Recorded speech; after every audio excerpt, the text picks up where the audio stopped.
Welcome back, I'm Alicia, your luxury kitchen designer, and this is part 2 of how to create a modern, low maintenance yet functional kitchen design.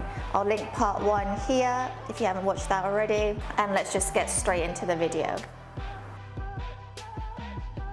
Okay, so now let's talk a little bit about modern kitchen design versus traditional kitchen design. So I specialize in a more modern contemporary kitchen design aesthetic. We design more minimal kitchens because our client is usually a busy family on the go.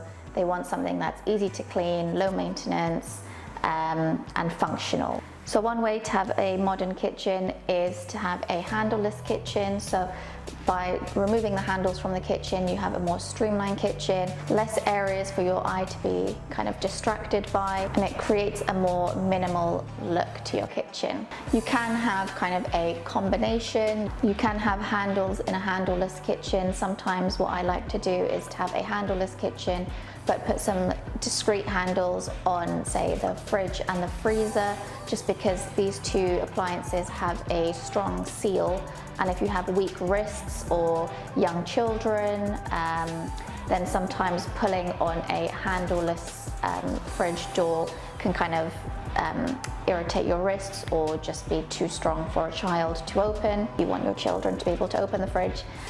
So for that reason, sometimes I do put handles on a fridge and a freezer in a handleless kitchen. Another way to make your kitchen look more modern is to have a thinner worktop. So in a more traditional kitchen, you may have a 30 mils, so 3 centimeter thick worktop, whereas in a more modern contemporary kitchen, you would have a 12 or a 20 mil worktop. What we like to do here at Finchley Kitchens is often put a shark nose edge onto a 20 mil worktop, so that kind of creates the illusion that your worktop is floating, and it is very thin as well.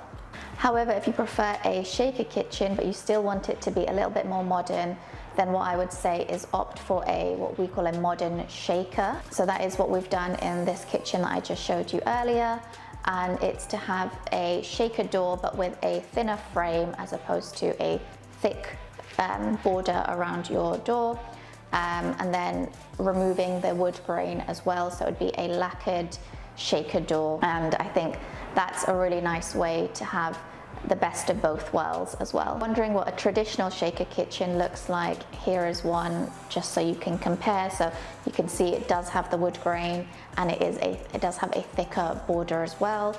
You could even take it a step further and have a very thick worktop, and then you can put some special edging on the worktop as well, again to really enhance that traditional look. Okay, and finally, let's talk about some low maintenance solutions. So I have already touched on some low maintenance options while talking about the appliances at the beginning of the video, but I just thought I'd mention a few more things just to really pack in all the tips and tricks I can think of in this video. Okay, so the first one is to try and avoid chrome and mirrored finishes where you can, or in very high traffic areas in your kitchen.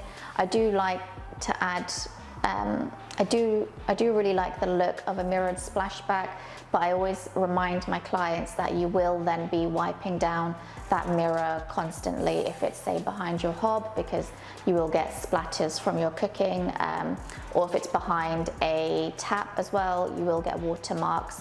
So that is something to note. I don't usually like to use chrome finishes in taps, again because of the watermarks, and you're going to be constantly wiping that down. So unless you really like the look of a chrome tap, I would just opt for a stainless steel or a matte colored tap. The next one is to opt for a stone worktop, specifically a quartz or a porcelain worktop, because they are non-porous and they do not stain easily. They are really low maintenance because you don't have to worry about sealing, you don't have to worry about staining. Some of them, so the porcelain worktops, are also heat proof, so you don't have to worry about any heat damage.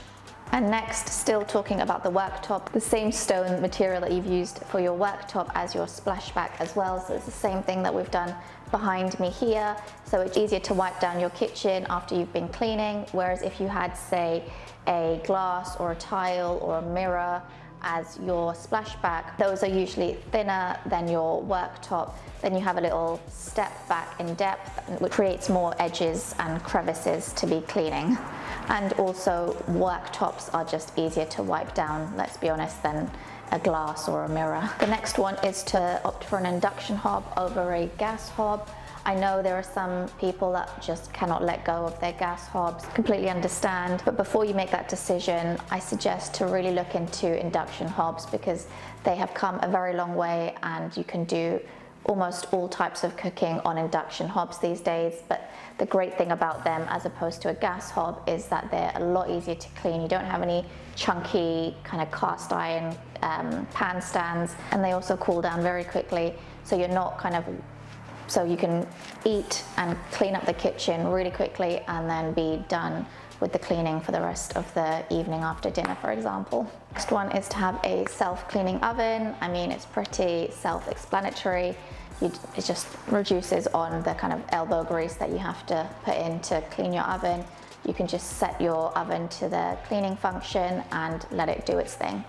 And finally, it's just to opt for high quality appliances. So I only suggest high quality appliances to my clients because it just means that you're gonna reduce the amount of maintenance or time that you're gonna have to deal with maintaining your appliances, and they're gonna last you a lot longer and it's gonna be a lot less headache, along with them being more efficient, of course. All right, thank you for joining me today. I really hope you found this video helpful and interesting.